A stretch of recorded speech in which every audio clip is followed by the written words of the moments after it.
MA ini adalah salah satu anak dari ketum partai. Sekarang mantan ketum partai tapi masih pejabat negara gitu. Mantan ketum partai dan saat ini masih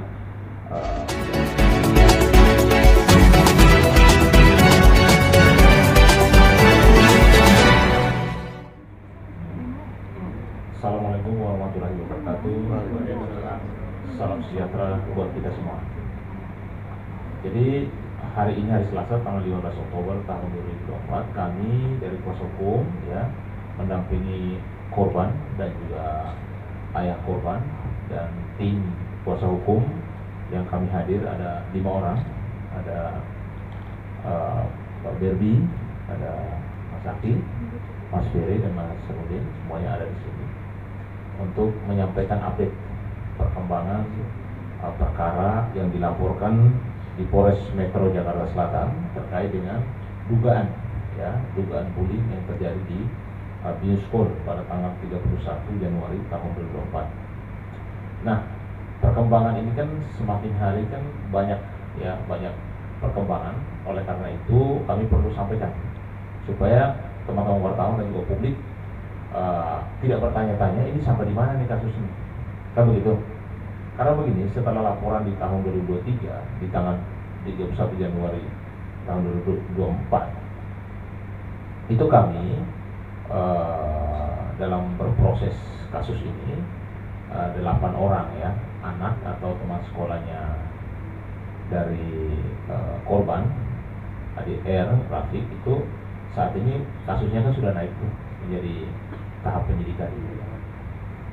Oleh karena itu nanti akan disampaikan perkembangannya SP2HP-nya oleh rekan saya Mas Hakim dan dia juga menyampaikan juga terkait dengan masalah penyidikannya. Silakan. Terima kasih rekan-rekan media. Jadi yang pertama yang akan kami update dan informasikan adalah mengenai kepastian pendidikan dari anak korban. Jadi kami tim penasihat hukum dari anak korban telah mendampingi anak korban dan orang tua untuk hadir dalam undangan yang diberikan oleh pihak sekolah pada awal Oktober dan agenda pertemuan tersebut telah terlaksana di tanggal 2 Oktober di Binus School Simpro. Jadi di dalam pertemuan tersebut dihadiri oleh perwakilan pihak Binus, baik dari Binus School Simpro, dari sekolahnya maupun dari yayasan.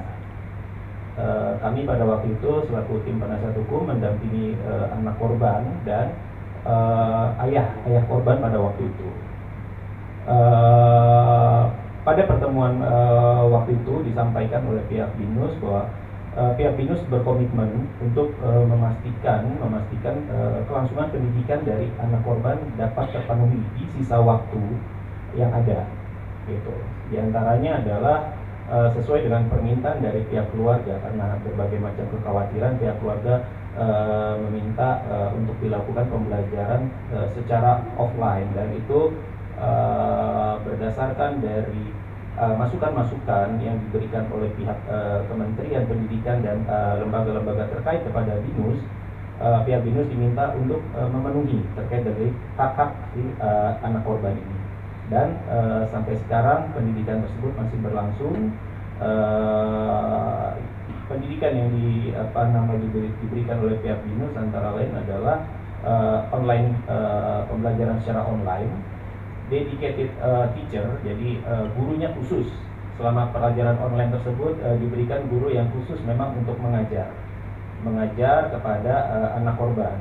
Terus yang kedua adalah full time, jadi full, tidak ada jeda atau apapun, jadi full selama pembelajaran itu guru khusus untuk mengajar anak korban. Yang berikutnya adalah materi-materi yang diberikan juga materi-materi yang memang disesuaikan. Jadi disesuaikan dengan kondisi-kondisi yang memang dialami oleh anak korban yang memang tujuannya adalah untuk mengejar ketertinggalan, sehingga diharapkan anak korban ini pada akhir nanti tahun pembelajaran itu anak korban dapat lulus sekolah dengan baik gitu, tanpa hambatan segala macam. Jadi ini adalah untuk memastikan masa depan dari anak korban. Jadi sampai saat ini pembelajaran masih berlangsung dan Alhamdulillah tidak ada persoalan, jadi berlangsung dan belajar dengan sangat baik sekali, dan anak korban juga semangat. Ini yang sebenarnya ditunggu-tunggu dan dinantikan oleh keluarga dan anak korban selama ini gitu. Nah, mengenai pendidikan mungkin itu yang bisa kami update gitu. Untuk mengenai perkembangan hasil penyidikan di Polres Jakarta Selatan akan disampaikan lebih detail oleh Mbak Berdi. Oke, terima kasih rekan-rekan media. Hasil perkembangan SP2HP yang kedua ya, per tanggal 10 Oktober 2024 telah melakukan pemeriksaan terhadap ya, penyidik telah melakukan pemeriksaan terhadap saudara Sudiarmon sebagai pelapor, saudara R, E anak korban, saudara Gregorius saksi, saudara E sebagai saksi, saudara V sebagai saksi, saudari M sebagai saksi, saudari S sebagai saksi, dan yang terakhir saudara dokter T ya sebagai dokter. Dan kemudian nanti penyidik akan memeriksa kembali ya saksi-saksi dari anak yang berhadapan dengan hukum. Oke, terus yang ketiga juga rencana tindak lanjut, penyidik akan melakukan pemanggilan dan pemeriksaan anak saksi. Penyidik merujuk anak korban konseling ke Apsifor. Oke, sementara seperti itu ya. Baik, mungkin dari. Ya, terima kasih rekan-rekan. Ya, jadi garis besarnya bahwa sebenarnya sudah ada beberapa langkah ya bahwa perkembangan. Mungkin teman-teman juga tahu bahwa pernah di tanggal 13 September tahun 2024 itu kan pernah terjadi restoratif justice RJ antara pihak terduga pelaku, keluarganya, kuasa hukumnya, yayasannya, bahkan dari lembaga anak difasilitasi oleh Polres Metro Jakarta Selatan, dan kami mewakili dari pihak korban, dari anak korban. Dan juga di tanggal 17 September tahun 2024 pihak terkait dari pihak terduga pelaku dan juga dari korban dihadiri oleh kuasa hukum, bahkan dari yayasan juga hadir. Itu ada dilakukan RDP, rapat dengar pendapat di Komisi 3 DPR RI, ya kan? Dan Komisi 3 berjanji akan mengawal proses kasus ini sampai dengan tuntas, gitu loh. Hadir juga Pak Kapolres, Pak Kasat, dan juga lembaga terkait, gitu loh. Dan yang berikut lagi yang perlu kami update bahwa pada tanggal 23 September tahun 2024 ada BAP tambahan. Jadi pihak pelapor dan juga anak korban itu ada BAP tambahan di Polres Metro Jakarta Selatan, unit PPA, ya. Dan juga tadi sudah disampaikan bahwa 2 Oktober itu dari pihak anak korban itu kan undangan dari Binuskur ya bersama yayasan difasilitasi, dan kami hadir dari pihak keluarga dan juga kuasa hukum anak korban itu bahas tentang pendidikan tadi disampaikan oleh rekan saya Pak Saki. Jadi intinya begini, setelah RDP itu ya ada BAP tambahan. Jadi saya perlu jelaskan bahwa ketika saya mendampingi anak korban dan juga pelapor waktu di BAP tambahan, di BAP tambahan itu ada muncul ya, salah satu nama yang sebenarnya di dalam proses perkara atau kasus bullying ini memang tidak dia melakukan bullying secara fisik ya, tetapi ternyata di dalam BAP dari awal anak korban itu masuk ke dalam sekolah, karena anak korban ini kan murid baru, ternyata anak murid atau teman daripada anak korban ini, salah satunya yang muncul di BAP tambahan itu ternyata dialah salah satu yang membuli secara verbal. Anak ini sama-sama satu angkatan ya, berensial MA ya, dan bullyingnya itu dari waktu anak korban masuk ke dalam Binus School, dan bullyingnya itu secara verbal, dan itu secara rutin, hampir setiap hari ya, hampir setiap hari si MA ini sama si K yang diduga ketua geng ini selalu membuli secara verbal. Bahkan ada dugaan kata-kata yang tidak pantas, ya, dikatakan sampah, dikatakan bau ketek, bau badan, bahkan mengajak teman-temannya untuk tidak bergaul dengan anak korban di kelas tersebut. Sehingga anak korban benar-benar tidak punya siapa-siapa. Karena ketika dia mau bergaul dengan salah satu temannya, mereka akan ngancam teman itu supaya temannya jangan bergaul dengan anak korban. Dan itu dilakukan sampai berbulan-bulan secara sebelum terjadinya yang namanya bullying secara fisik ya. Tapi bullying secara verbal, psikisnya ini anak korban itu sudah dari waktu masuk sekolah. Dan si MA ini ternyata sangat aktif. Dan MA ini adalah salah satu anak daripada pejabat negara di Republik ini. Bahkan yang disampaikan selama ini kan digembong-gembong soal bicara tentang ketua partai. Dan ini bukan berarti si anak korban yang bicara, tetapi si MA ini yang menyampaikan kepada anak korban bahwa bapak gue ini loh, bapak gue ini pejabat ketua partai gitu loh. Jadi bukan dikarang-karang di dalam anak korban yang menyampaikan, tetapi di BAP itu ada. Dan si MA ini sekarang juga akan dipanggil untuk dimintai keterangan terkait dengan kasus bullying yang terjadi di BINUS. Dan dipanggilnya sudah dalam tahap proses penyidikan. Jadi ada nama baru yang muncul yang MA ini akan dipanggil untuk proses selanjutnya dan dimintai keterangan. Karena selama ini kan tidak muncul. Tapi ketika BAP tambahan ternyata si MA ini sangat aktif bersama si K ini dalam hal bullying secara verbal. Sampai akhirnya di tanggal 30 dan 31 terjadi bullying secara fisik yang mengakibatkan mental daripada anak korban dan fisik daripada anak korban itu benar-benar mengalami masalah serius. Psikis daripada anak korban sampai saat ini masih di dalam pengawalan dari psikiater. Dan fisik waktu itu memang sudah sembuh karena sempat dirawat 2 hari di rumah sakit dan mengalami luka serius ya, memar, karena bukan hanya di badan dia ternyata kena dugaan penganiayaan tersebut secara fisik, tetapi ternyata juga memang di kepalanya juga gitu loh. Jadi kita khawatirkan bahwa ini akan bisa mengalami bukan masalah fisik saja tapi psikisnya juga bermasalah sampai hari ini. Oleh karena itu kami sebenarnya terus-menerus menyampaikan kepada pihak kepolisian, karena sampai saat ini dari pihak keluarga daripada para terduga pelaku ini tidak ada itikat baik untuk menyelesaikan persoalan ini secara kekeluargaan, ya kan? Sehingga kami minta kepada pihak kepolisian, Polres Metro Jakarta Selatan untuk segera meningkatkan status penyidikan menjadi status anak atau menjadi tersangka para terduga pelaku tersebut, karena sudah tahapnya penyidikan dan tahap penyidikan sudah cukup lama.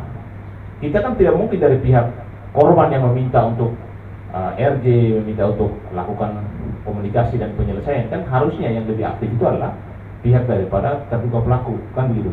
Tapi sampai saat ini tidak ada respon yang positif, tidak ada etikat baik ke pihak korban, terutama keluarga korban dan juga kepada penasihat hukumnya, sehingga kami juga harus tegas bahwa proses hukum harus berjalan. Artinya status proses sampai tingkat penyidikan harus ditingkatkan lagi menjadi statusnya menjadi anak, atau kalau bahasa kerennya jadi tersangka, sehingga supaya benar-benar penegakan hukum itu terjadi. Karena korban, anak korban ini mengalami masalah bukan hanya fisik tapi masalah psikis, bahkan sekolahnya pun terganggu gara-gara urusan bullying ini gitu loh. Jadi memang kepada pihak kepolisian, lembaga-lembaga anak, kami juga pernah ke lembaga Komisi Perlindungan Anak di KPAI. Kami sempat diundang untuk berkonsultasi, berkomunikasi dengan KPAI, dan KPAI juga komitmen untuk supaya mendorong supaya perkara ini bisa cepat diselesaikan. Dan mereka juga mengundang beberapa lembaga karena ini masalah anak, sehingga mereka fokus kepada masalah pendidikan dan juga perbaikan fisik dan mental dari para anak tersebut. Dan kita juga apresiasi bahwa KPAI juga ikut turut berperan dan juga lembaga-lembaga anak yang lain turut berperan. Saya minta begini, ini kan di sekolah-sekolah sekarang itu ngetren itu soal masalah bullying. Sebenarnya undang-undang pendidikan itu sudah jelas, sangat tegas menyatakan bahwa peserta didik harus mendapatkan keamanan dan kenyamanan ketika di dalam melaksanakan sekolah di salah satu sekolah di mana dia berada gitu. Faktanya kan ternyata ada masalah, ya kan? Ternyata ada bullying di sekolah tersebut. Yang saya perlu tegaskan bahwa memang BINUS ini sekolah favorit ya, sekolah elit, bahkan kalau dilihat dari biaya sekolahnya cukup tinggi, dan bahkan ada yang sekolah di sana kan juga bukan anak orang biasa itu, kebanyakan tuh anak pengusaha, anak pejabat ya, sekolah di sana, sehingga memang kami minta kepada BINUS untuk supaya harus objektif gitu loh, mau dia itu anak pejabat, mau dia itu anak siapa, kalau ketika di sekolah itu harus sama-sama anak peserta didik gitu, sehingga jangan ada istimewa satu dan yang lain, tetapi harus benar-benar equal, semuanya sama ketika mereka sekolah. Soal masalah ekonomi mereka di posisi atau jabatan mereka itu silakan, dan kami minta juga dalam penegakan hukum supaya itu juga harus tegak lurus, karena ini sudah cukup lama ya, sehingga etikat baik dari pihak terduga pelaku tidak ada, ya kami harus tegas bahwa ini harus diselesaikan tuntas. Artinya sampai proses harus ke naik dari penyidikan, itu artinya harus ke status anak itu adalah status tersangka gitu loh, sehingga kami juga sebagai korban harus adanya kepastian hukum ya kan, dan juga adanya keadilan buat anak korban dan juga sekolahnya dan juga apa yang dialami selama ini. Jadi itu teman-teman semua. Mungkin dari Raffi mungkin ada satu yang perlu ditambahkan. Ada? Harapannya. Ya, assalamualaikum warahmatullahi wabarakatuh. Selamat malam Bapak dan Ibu yang ada di sini. Saya cuma mau ingin menyampaikan bahwa betapa daruratnya saat ini keadaan pendidik yang ada di Indonesia, terutama tentang bullying dan pemukulan yang sangat dinormalisasi di dalam dunia pendidikan Indonesia ini di saat ini. Saya cuma ingin berpesan kepada pemerintahan agar untuk bisa selalu menjaga dan terus memperbaiki pendidikan yang ada di Indonesia, harus diperhatikan, karena penerus bangsa kedepannya akan bergantung oleh dari siapa dia dididik dan bagaimana cara didik anaknya yang akan memimpin bangsa kita di depan. Di masa depan kita harus mempunyai pemimpin generasi yang bisa beradab, beretika, dan beretitude, sehingga sesuai dengan nilai-nilai luhur Pancasila dan juga nilai-nilai yang sudah diperjuangkan oleh para pahlawan yang ada di Indonesia sebelumnya. Saya meminta perlindungan kepada pemerintahan, dan saya harap pendidikan Indonesia bisa bersih kembali, pendidikan Indonesia bisa berjalan seperti sepatutnya. Jangan sampai ada pemukulan, jangan sampai ada pembulian, atau bahkan memperlakukan seseorang seperti binatang. Saya cuma berharap itu saja pada pemerintahan, dan terima kasih. Selamat malam Bapak dan Ibu. Ya, kalau soal tahan dan tidak, itu kan tergantung, itu kan kewenangan pihak kepolisian, karena mereka statusnya masih anak, sehingga mungkin ada pertimbangan lain. Tapi yang kami minta adalah status penyidikan itu supaya segera ditingkatkan dari status penyidikan menjadi anak atau menjadi tersangka. Itu permintaan daripada pihak korban, karena pihak keluarga sampai saat ini tidak ada itikat baik untuk menyelesaikan persoalan secara kekeluargaan. Kami juga tidak mau terlalu larut ya, karena apapun itu kan ini kan berjalan terus waktu, sehingga proses hukum harus tetap ditegakkan. Bang, izin Bang, untuk Emma sendiri statusnya itu terlapor, saksi, atau seperti apa Bang? Di BAP tambahan itu dia sebagai saksi ya, sampai saat ini masih saksi di penyidikan. Kita tidak tahu nanti setelah dalam pemanggilan nanti, setelah nanti akan di BAP, nanti perkembangannya seperti apa nanti kita update. Artinya di dalam BAP tambahan itu muncul nama MA tersebut, itu ternyata punya peran yang sangat aktif di dalam bullying secara verbal. MA ini adalah salah satu anak dari ketum partai, sekarang mantan ketum partai tapi masih pejabat negara gitu. Mantan ketum partai dan saat ini masih pejabat negara. Artinya benar Bang ya, berarti salah satu pelaku itu orang tuanya itu benar aktif, masih aktif di partai besar itu. Iya sangat benar, karena anak korban di dalam BAP kan saya dampingi bahwa ternyata si MA ini mengaku kepada anak korban bahwa bapak saya ketum partai dan bapak saya namanya ini gitu, pejabat negara gitu. Ini kan polisi sempat membantah Bang, tanggapan Abang seperti apa Bang? Ya karena waktu itu kan belum ada tambahan BAP, sekarang kan ada tambahan BAP. Nanti kita perkembangan kalau nanti di tambahan BAP itu kan ada keterangan yang akan diambil daripada si MA sendiri kan. Karena waktu itu kan baru yang penyidikan itu yang teman-teman yang dilaporkan itu.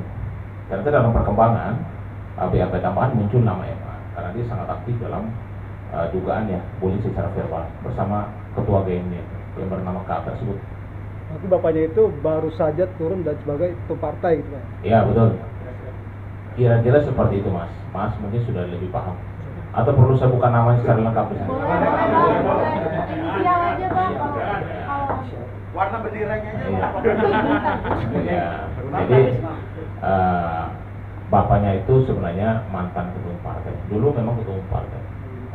Berinisial AH. Apa Bang? Warna benderanya. AH. Kuning. Sekarang Kalau untuk warna benderanya kalian sudah paham lah. Tapi masih menteri Bang sekarang. Ya kalau sekarang masih menjabat sebagai pejabat negara. Ya. Ini kan dari MA pelakunya kan kan ditemukan bapaknya itu kan ketum atau ex AH dan berwarna kuning itu ya Bang partai sendiri. Nanti dari Komisi 3 atau dari keluarga ini ada pertemuan nggak? Apalagi kan ini kan menentukan nama baru nih Bang. Iya, jadi begini, kita masih menunggu ini. Nanti kan ada panggilan dari pihak kepolisian untuk si MA untuk memberikan keterangannya di pihak kepolisian. Setelah itu, ya kan, setelah diberikan keterangan, baru polisi mungkin akan menyampaikan juga kepada publik. Karena selama ini kan sebenarnya kan MA itu tidak dalam proses dia sebagai saksi atau sebagai terlapor, tapi dalam BAP tambahan ternyata muncul nama MA tersebut ternyata aktif dalam bullying secara dugaannya secara verbal, gitu kan. Nanti kalau setelah di BAP dimunculkan ternyata tidak ada juga etikat baik untuk menyelesaikan persoalan ini, kita akan buka semuanya. Kita akan sebutnya terang benderang saja, kan gitu. Siapa anak ini, siapa bapaknya, karena sebenarnya anak-anak ini menyebut nama bapaknya semua sih kepada si anak korban itu. Jadi kami berbicara di sini bukan hoax, tapi berdasarkan fakta di BAP. Supaya jangan salah teman-teman bahwa kita tidak menyebut nama secara lengkap, tetapi nama inisial kita sudah sebutkan. Tapi kalau ini dalam proses, ya ternyata penyelesaian tidak akan diselesaikan dengan baik, udah pasti kita akan buka semuanya kepada publik. Namanya, partainya, ketua umum partai kita sampaikan supaya masyarakat tahu gitu. Ya ini perlu kami klarifikasi dan juga jelaskan bahwa nama MA muncul itu setelah BAP tambahan. Di BAP tambahan itu di tanggal 23 September tahun 2024 di unit PPA. Kemarin sempat saya konsultasi bahwa surat panggilannya saat ini sudah berjalan untuk MA di di BAP di Polres Metro Jakarta Selatan. Untuk pemeriksaannya bareng sama ketua geng itu atau terpisah? Itu nanti dari pihak kepolisian yang akan mengajukan schedule-nya. Tetapi bahwa untuk anak korban sendiri dari BAP kan sudah menjelaskan secara detail, sangat detail. Siapa namanya, perannya seperti apa, bahkan juga ada rekaman ya. Bahkan ada rekaman dari salah satu Dari salah satu orang tua murid ya. Nah, salah satu orang tua murid. Sebagai apa posisi? Jadi ada rekaman juga yang kita dapat dari salah satu orang tua murid bahwa ternyata di sekolah itu ada geng dan juga perannya seperti apa itu disampaikan secara terang benderang, bahkan ada yang membiayai. Geng itu ada yang membiayai. Nanti kita akan buka semuanya di forum, di publik.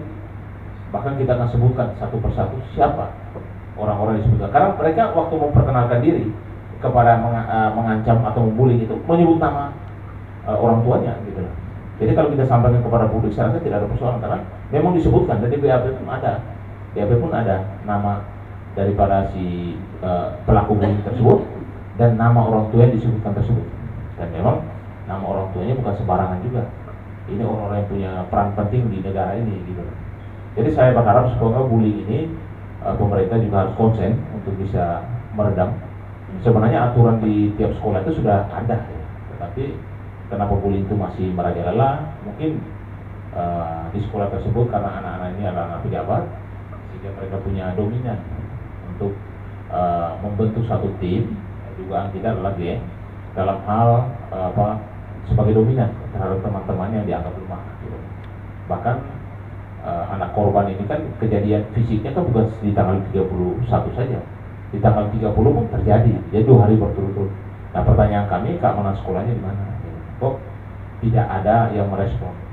Bahkan dia mengalami fisik yang cukup berat, sempat dibawa ke klinik di sekolah, dan setelah dipulangkan harus dirawat 2 hari di rumah sakit. Itu pun sebenarnya rumah sakit belum izinkan pulang ya, tetapi anak korban masih minta perawatan di rumah. Itu fisiknya. Psikisnya sampai saat ini masih dalam pengawalan dari psikiater karena ada masalah psikis yang cukup berat. Jadi kami berharap dengan adanya update kegiatan proses hukum yang berjalan di Polres Metro Jakarta Selatan, kami minta supaya proses hukum tetap berjalan karena sampai saat ini belum ada itikat baik daripada pihak keluarga, daripada terduga pelaku untuk menyelesaikan persoalannya. Bahkan beberapa hari lalu kami sempat diundang di Polres karena pihak daripada terduga pelaku oleh kuasa hukumnya menghubungi pihak Polres untuk adanya pertemuan atau RT gitu loh, atau komunikasi. Ternyata kami sudah hadir, pihak terduga pelaku dan diwakili oleh kuasa hukumnya malah tidak hadir gitu. Artinya etikanya kurang bagus ya. Harusnya masalah anak ini kan kita harus konsen ke persoalan penyelesaian, ya kan? Tapi kalau memang tidak ada penyelesaian, suka tidak suka, hukum itu panglima. Harus ada keadilan, harus ada penegakan hukum, sehingga ada kepastian hukum bagi anak korban. Kita juga tidak mau anak korban kita juga, anak kita ini mengalami masalahnya berlipat-lipat itu. Udah sekolahnya sudah saat ini tinggal 4 bulan harus selesai, psikisnya juga terganggu sampai saat ini masih dikawal sama psikolog, psikiater. Nah ini kan juga harus diperhatikan. Dan lembaga-lembaga anak, komisi-komisi anak juga kami minta, dan juga dinas pendidikan, bahkan menteri pendidikan turun dong melihat keadaan situasi sekolah ini. Jangan kita melihat sekolah ini swasta, sekolah negeri ada perbedaan dan lain sebagainya. Kalau menurut saya negeri ini kan negara kesatuan Republik Indonesia, undang-undang pendidikan pun sama, mau swasta mau negeri mungkin fasilitasnya berbeda. Tolonglah diperhatikan supaya teman-temannya Rafi jangan sampai ada menjadi korban. Dan itu kan permintaan daripada kita semua ya. Saya rasa kita semua sepakat. Bagi saya sendiri untuk kasus pembulian ini sangat berlarut-larut ya. Kenapa seperti itu? Karena nih semenjak tanggal 30 Januari dan 31 Januari kejadian penganiayaan kepada anak saya. Saya sudah melaporkan di pada tanggal 31, sampai sekarang ini pun ya sudah ada sedikit progres seperti yang disampaikan oleh kuasa hukum kami tadi. Nah, kalau menurut saya ini sangat lama sekali karena udah masuk 10 bulan, Pak. Lama sekali. Ya, jadi saya berharap kepada pemerintah yang terkait dengan ini, saya selaku orang tua daripada korban mengajukan permohonan kepada pemerintah terkait supaya kami minta perlindungan, supaya ditegakkan hukum di Indonesia ini setegak-tegak, seadil-adil, seluruh-seluruhnya, tanpa ada kepentingan politik-politik yang ada di sini. Karena ini adalah masalah siswa, masalah anak didik, masalah pelajar, masalah penerus bangsa. Jadi berharap saya sekali kepada pemerintah terkait, kami mohon dan saya mohon selaku orang tua dari anak korban ya supaya ditegakkan hukum seluruhnya ya, sebaik-baiknya, seadil-adilnya, dan lebih cepat lebih baik karena waktunya udah sangat lama sekali. Sekian saya dari orang tua anak korban, terima kasih. Status kan sudah naik penyidikan. Ada tunggu lagi nanti perkembangannya untuk proses pemeriksaan lagi, karena kan biasa setelah sidik ada pemeriksaan lagi untuk naik menjadi status anak atau tersangka, itu masih akan melalui proses dan juga gelar lagi gitu kan. Ya kita tunggu aja. Yang penting kan kami selalu update kepada teman-teman setiap kali kami adakan kegiatan atau pertemuan dan juga undangan, bahkan RJ, bahkan RDP, semuanya kami sampaikan. Bahkan yang terakhir adalah BAP tambahan di tanggal 27 September itu yang membuat saya juga kaget karena ternyata ada muncul nama baru gitu. Nah, nama baru ini kita juga minta kepolisian untuk segera memeriksa, dan ternyata kemarin saya tanyakan sudah mulai ada surat panggilan gitu. Mudah-mudahan dalam pemeriksaan itu kita lihat perkembangannya seperti apa. Apakah karena pemeriksaan ini kan naik dalam proses anak terduga pelaku dalam status sudah penyidikan ini. Apakah dia hanya sebagai saksi atau dia juga menjadi salah satu terduga pelaku bullying secara verbal? Nanti kita buka. Intinya gini, Ini kita dalam proses ini kita menunggu setelah nanti polisi akan merilis atau menyampaikan pada publik bahwa statusnya naik dari sidik menjadi status menjadi anak atau jadi tersangka. Udah pasti semuanya kita buka di publik. Nama-nama semua akan kita buka, termasuk nama-nama orang tua yang disebutkan di dalam BAP. Ya teman-teman semua ya, tolong bersabar karena kita masih menunggu rilis daripada pihak kepolisian. Kita tidak boleh mendahului. Artinya apapun itu ke depan, kalau tidak dilihat baik daripada keluarga untuk menyelesaikan persoalan dengan baik, udah pasti proses perkembangan ini akan berjalan terus dan kepastian dan juga kepastian hukum dan juga keadilan buat anak korban itu yang kami akan menjadi skala prioritas. Terima kasih.